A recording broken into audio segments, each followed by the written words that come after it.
Hey, Scorpio rising. Mandy Ray of Ecstatic Astrology here for your Venus retrograde in Leo forecast. Venus retrograde in Leo, July 22nd through September 3rd. Venus is boiled down to the two simplest terms, love and money. It's values, it's what we're attracted to, it's what is aesthetically pleasing, what's comforting to us. And Leo, that is how we shine. That's our creativity, it's our purpose, it's what drives us. It's play, it's inner child, it's children. Leo really encompasses that shine, and the creation of things is Leo. So rebranding, that could be a way you could look at it. Uh, Reevaluating what our heart desires, what is comfortable here, how we create, what we create. And we're having to reevaluate that based on some things happening in Taurus. So let's go ahead and look at your chart. Might as well. Oh, look, you can see the hashtag I was looking, found inside Area 51. That's funny. All right. So as you can see, this is Scorpio rising's chart. I'm going to stop my video for a minute because you can see the whole thing if I do that. Let's set some things up here. I'm going to draw all over this chart. Get out your calendars. Venus retrograde, Taurus with Jupiter and Uranus there. These are the two places that I'm looking the most. And the reason I say it's looking to Taurus, Venus retrograde, is because Taurus is also ruled by Venus. And Venus is going to square Jupiter and Uranus in Taurus. So these two things are going to dominate the next 3 months pretty much. Venus reevaluating what? Career for you, public reputation, achievements, success, authority. What do you really want out of this area? What is valuable to you here? And then we're looking at the seventh house, relationships, cooperation, agreements, collaboration, other people. That has been undergoing a massive change since 2018 when Uranus went into Taurus. Uranus is change, freedom, upheaval. It is definitely a reevaluation, a shift in our values. Having to shift our values sometimes can be unexpected events. It's freedom. And then Jupiter, being philosophy and expansion, has brought, I guess, a magnification glass to the seventh house of relationships and how other people affect you. Now, the thing about this is these squares are going to interact with Venus all throughout the next couple of months. All right. So the first square of Venus to Jupiter is June 11th. The second one, when Venus is retrograde, is August 22nd. And the third one is September 17th. Now we have to think relationship stuff, right? It's in your seventh house. What do I value in other people? What is the meaning behind relationships? Jupiter. Are there many relationships that you're navigating? Uranus. The values that you have around people are definitely changing. Square, tension, movement from Venus retrograde in your 10th house, which is like, hey, I really need the focus to be here, my career, my achievement, my success. Or maybe it's that you've achieved something and that what that means to you is changing. It's like, okay, maybe I don't care about this. I would just like this to go well, right? But I think upheavals in relationship are certainly possible for you, and also some changes in career, right? June 11th, the first square to Jupiter. Sometimes that can represent excess. Sometimes it's a gift. Squares are tension, but nothing happens without tension. You can't move something without tension. So Venus retrograde is drawing attention to the 10th house of career. Attention. Oh, I just realized that. How funny. But it's also looking at relationships and wishing the two could kind of come to an agreement, work together. Something is probably not settled. It's either one or the other. and you're looking to balance it. I think that's another thing Venus retrograde is going to do, squaring Jupiter, balance things. But they're moving each other, maybe based on other people. You're finding you value this in career, or maybe based on career, you find you're valuing this in people, whatever this is for you. The second square, August 22nd, is the retrograde square. This is when maybe we do take some action on the change or gain some insight. Jupiter can also benefit in that way, especially by square insight, understanding. September 17th is the last one. Watch your pocketbooks around this time. Don't spend too much money. Jupiter can do that, squaring Venus as well. Then we've got July 2nd as the first square to Uranus. Again, we're past that. I'm recording this July 25th. But that could be a change you didn't expect, or something you didn't expect happens. Okay. Some kind of thing out of left field. It could also be a need to break free from something, maybe a relationship, maybe something with your career. August 9th is the retrograde one. Whoops, that should have been a circle.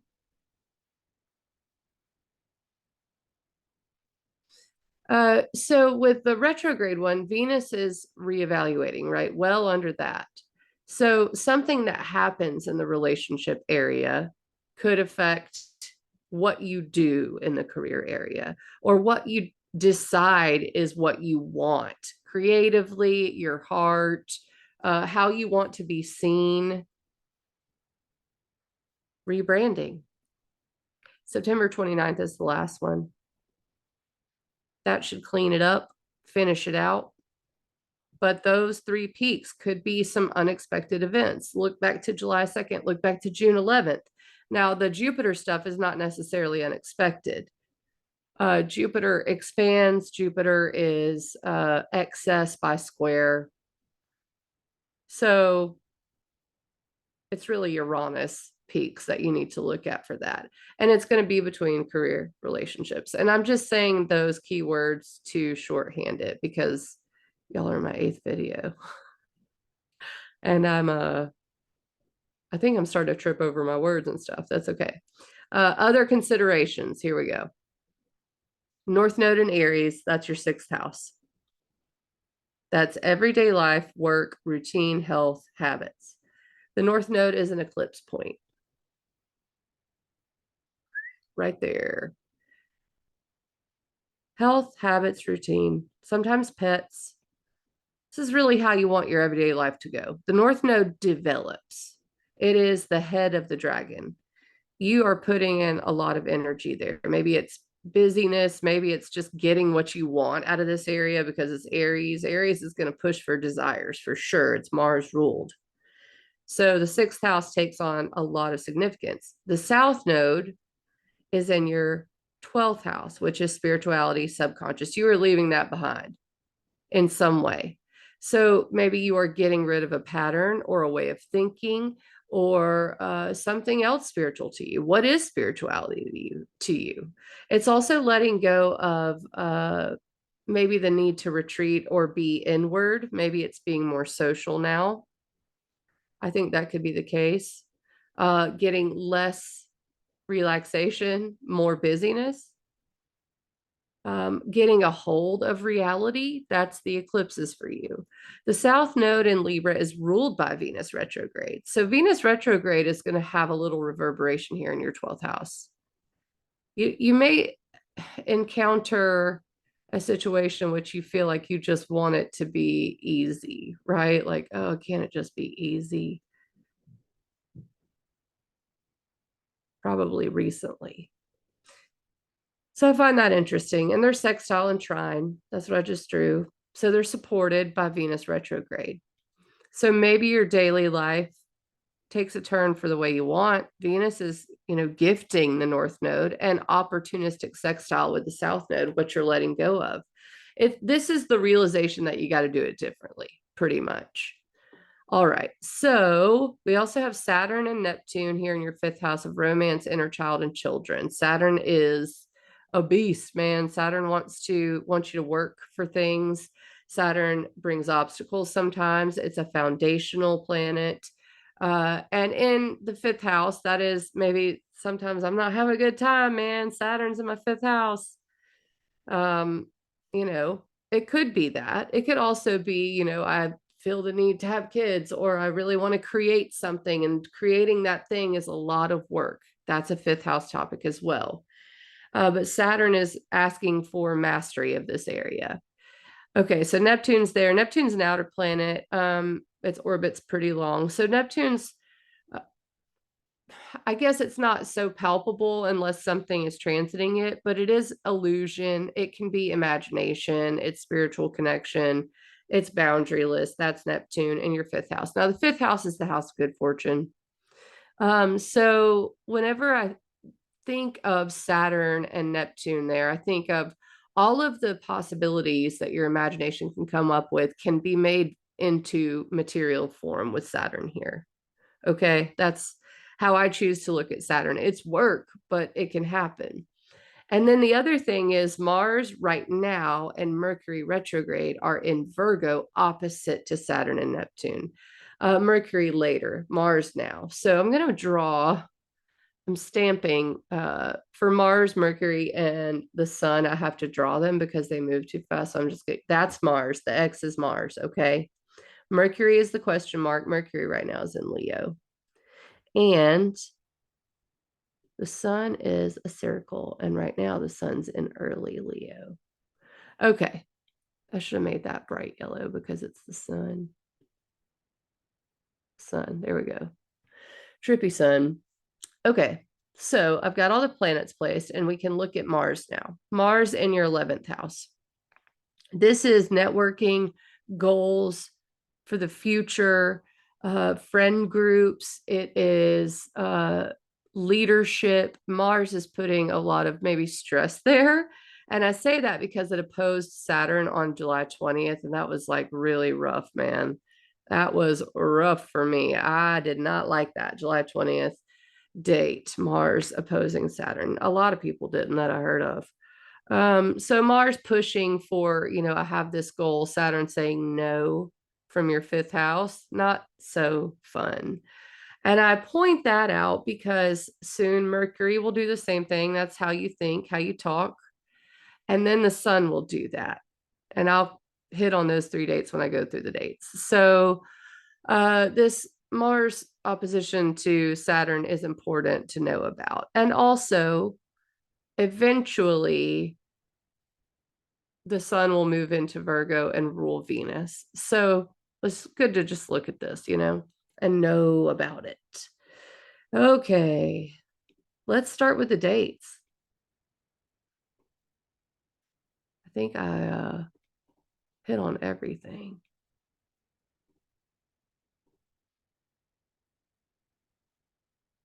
Takes me a minute to get it set up. I got to get my notes out. Gosh. Okay, got them. Here we go. Today's July 25th. What happens next? Mercury conjoins Venus in Leo. And this is Venus retrograde. So Mercury is our minds, how we think, how we communicate.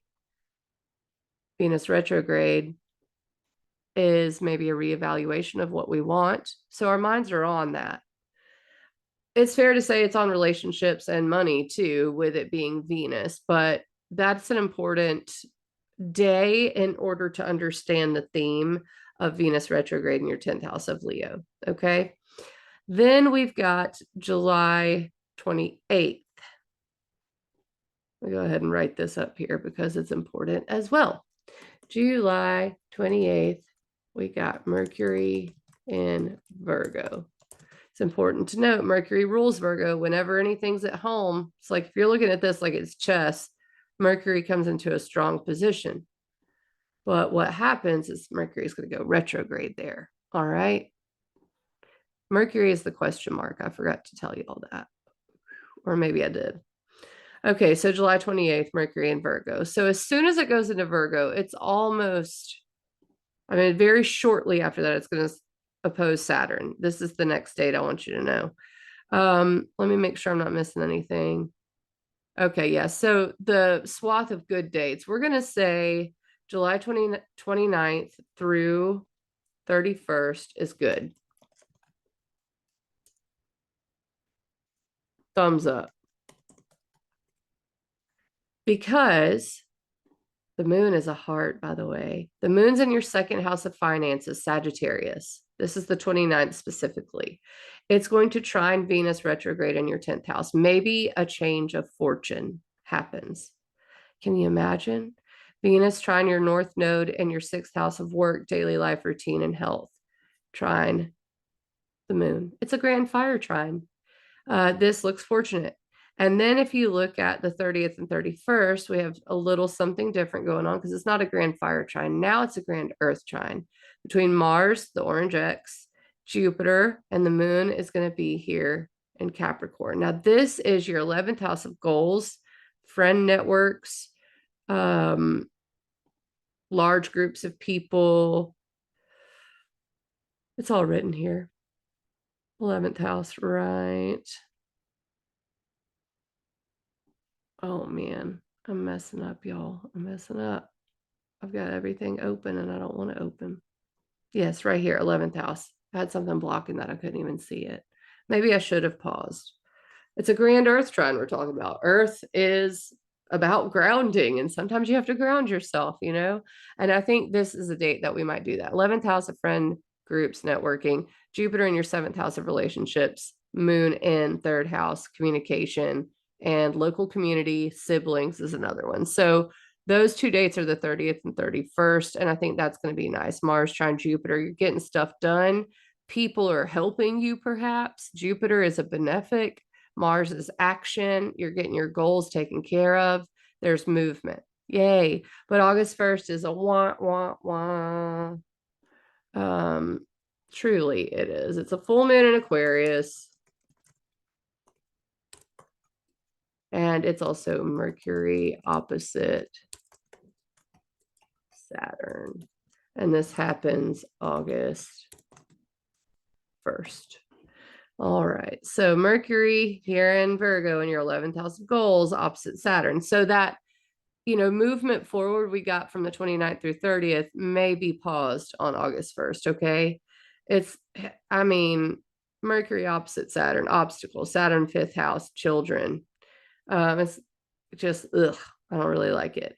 And the thing is, it's square, the full moon is square Jupiter as well. So let me get the moon out. Moon is a heart.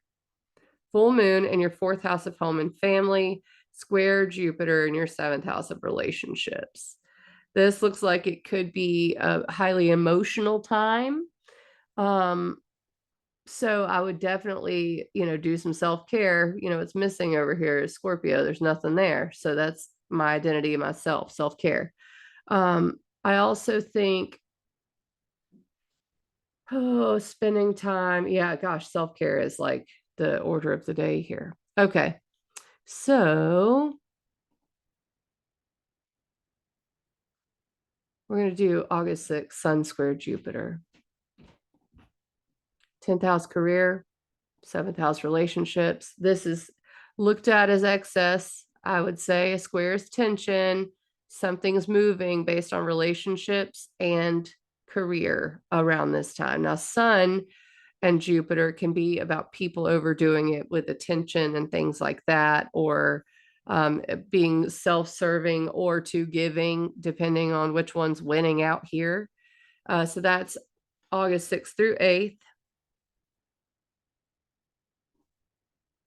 And then August 8th through 10th, August 9th being the peak date, is Venus square Uranus. Okay.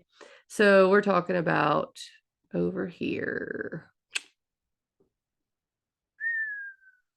Venus square Uranus, August 9th. So this is the second square to Uranus.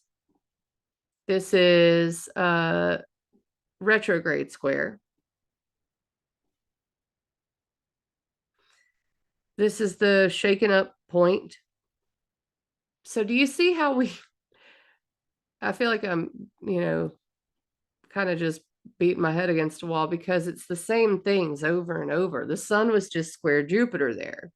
Venus square Uranus, it's relationships and career, and it's just ping pong and back and forth. So that to me is like mind numbing. And I think that might be how August feels, to tell you the truth. We get a few little like nice things there, but this could shake things up. Okay.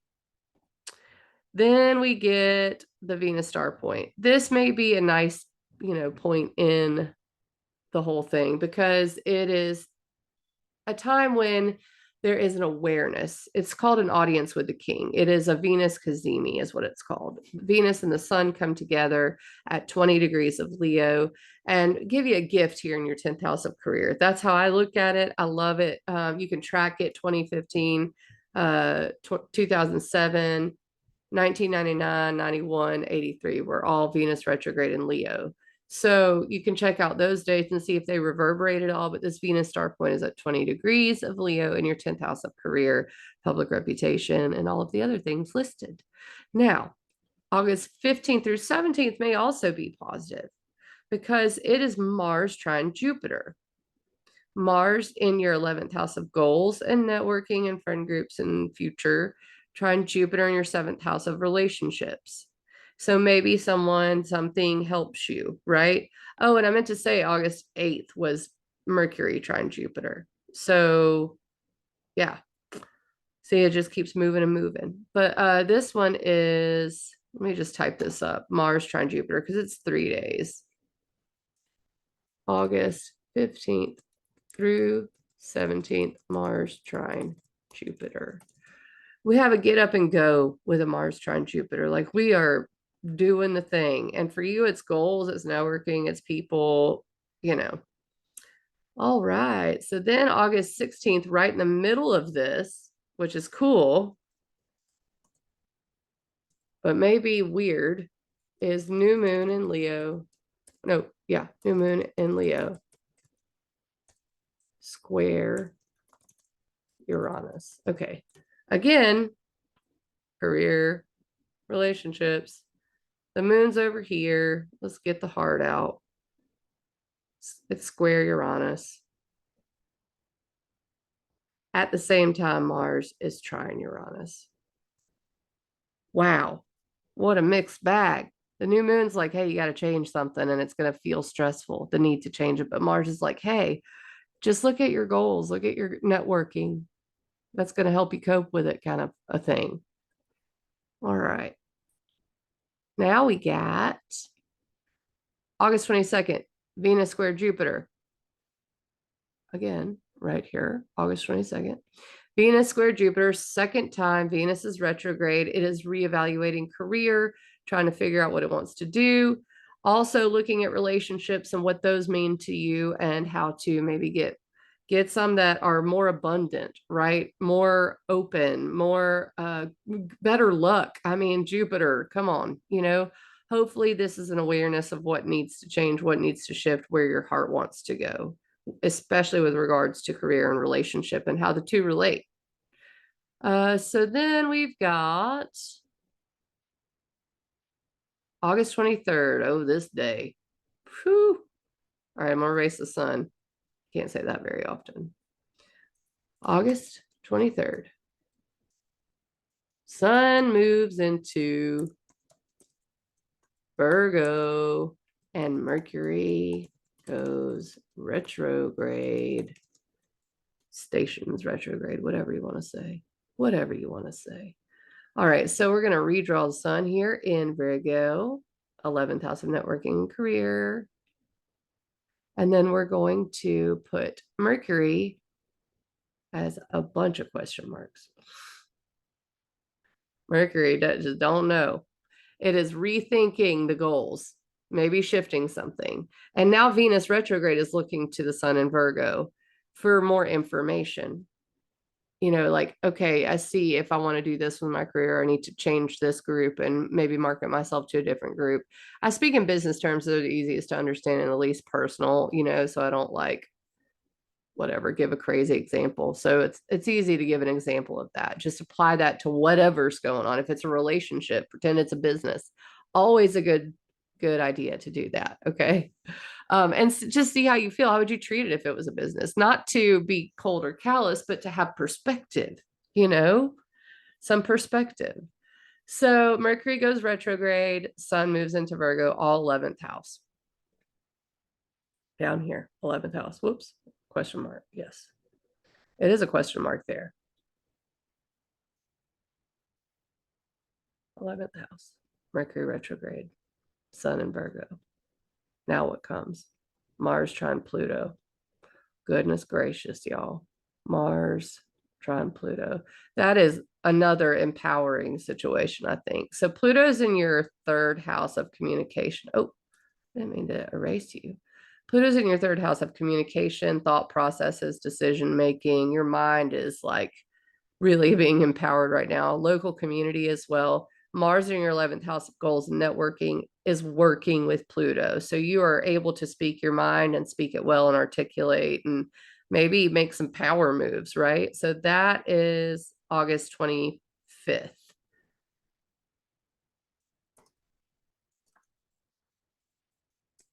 All right.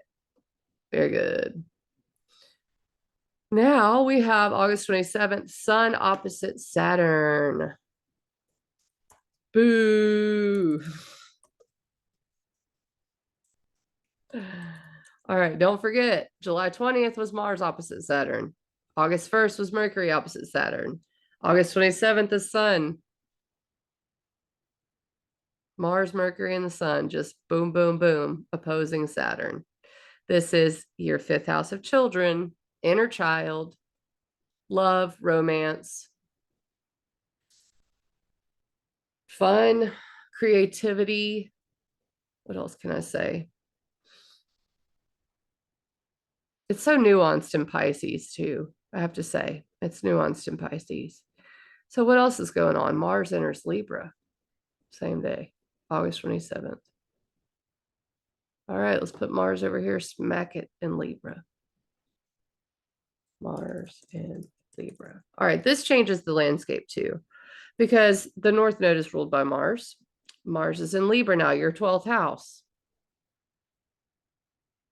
Mars is also going to square Pluto at one point. It's going to hit the South Node at one point. It's going to do interesting things. It's even going to probably sextile Venus a little bit. So something to note, Mars and Libra, Sun opposite Saturn. I don't know if I need to talk about it, but it's obstacles. Just in case I didn't say it enough, Saturn is the wall, Saturn is mastery. And then right after this, we have a full moon. It's right past Saturn, though. So, I'm looking at this and I'm going, is this going to feel Saturnian, like really not fun? So this is August 30th, by the way. Because it's still going to have that Saturnian flair, I think. Full moon in Pisces, which is typically really spacey, right? But with Saturn there, I mean, maybe we lay down some foundations. The Sun has passed its exact opposition to Saturn. So it illuminates something about your 5th house for sure. Okay, for sure. So let's move on. Let's move on because we're getting to a place I really like to get to. This is September 3rd. Uh-oh, I have the wrong date. It's really the night of September 3rd, September 4th, whatever. September 4th is also significant because Mercury goes direct. It goes into a trine with Jupiter as it's retrograde. So that's going to be interesting. So Venus goes direct. Oh, look, I conveniently crossed out the retrograde. Night of September 3rd, but it really kicks into gear September 4th. Okay. Like 8:30 p.m. September 3rd. And then Mercury retrograde in your 11th house of goals, which you're rethinking, networking, groups, rethinking it, is supported by Jupiter in the 7th house of relationships. Maybe you're meeting new people. Okay. Maybe you're finding out who works for you, who doesn't.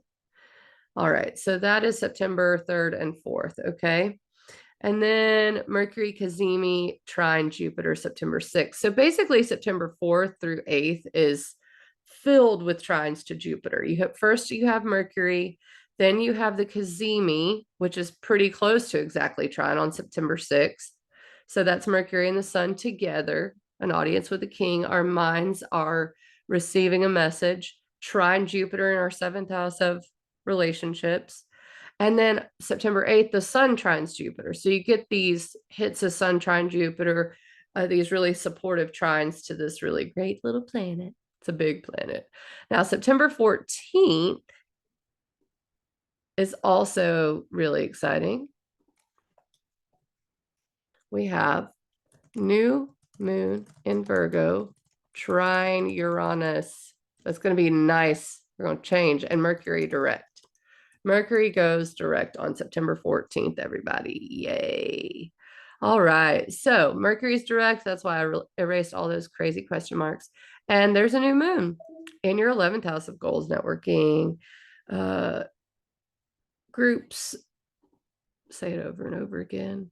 And it's trine supported by changes in your 7th house of relationships. Yes. This one's going to be good. And Mercury's direct. Woohoo. Okay. So September 15th through 18th is Venus square Jupiter. It's the last one. Say bye-bye to that energy after this. Thank goodness. I don't know what they're going to be like. They may be the most awesome thing, but people can really overdo it. Party too much, too much loving, too much spending money. So I do think it's going to help us get to the bottom of what we really want, though. And then September 19th, the sun opposes Neptune. Not a big deal, kind of brief, kind of spacey, but something to note. Neptune in your 5th house. It may be a lack of clarity or some disillusionment. September 21st, the sun trines Pluto. Empowerment from 11th to 3rd. 3rd house is local community, communication, mind, groups of people, is the 11th house. 3rd house would be communicating with those groups of people, and how I make decisions, and also siblings. I know that's a weird one, but the sun trines Pluto. There's something empowering there. Sun in Libra, September 23rd. That's a big change. It's the equinox. Sun moves into Libra. All right, all right, all right. Sun in Libra. All right. So this is also, Mars is actually a little further beyond that now. So I'll just put Mars over here because I want to be accurate. All right. So this is September 23rd. The sun's in Libra. And then the September 24th, Mercury trines Jupiter again. So the 23rd and 24th are pretty active. Sun in Libra. Which now the sun and Venus are in mutual reception. Okay. So this is pretty nice. Venus is doing the work of the sun's doing the work of Venus, and it's coming from your spiritual area, maybe highlighting what the South Node's going to be about, maybe letting go of something in that area. Sextile Venus. Mars will be sextile, pretty close to an exact sextile to Venus from your 12th house. So that'll be nice.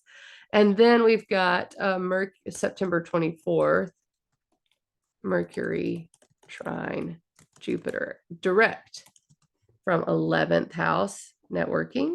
I'm just giving keywords now to 7th house relationship. Remember, this is the 3rd time and last time it does that. Okay. And then we're about to round it out, y'all. September 28th, 29th, Venus square Uranus, as Venus is direct and Uranus is retrograde. This is the last little tweak. And this time it may be relationships, could be career stuff. Uranus is retrograde. So it's, but it's the last pop of it, I guess, is what we say, especially with Uranus. Uranus can be, surprising. So then we've got September 29th, the full moon in Aries. And this is kind of a introduction to what the eclipses are going to be about. It's not an eclipse. It's at 6 degrees of Aries in your 6th house of health, daily life, and routine. It's not aspecting anything. But I think it's just running unaspected, going to just highlight the eclipse theme of spirituality, retreat, reflection, but letting go of something subconsciously, inviting something in new every day, new job, new workflow, new routine, new health, new habits. And then we've got, and that's September 29th. Ooh, let me just type it just in case.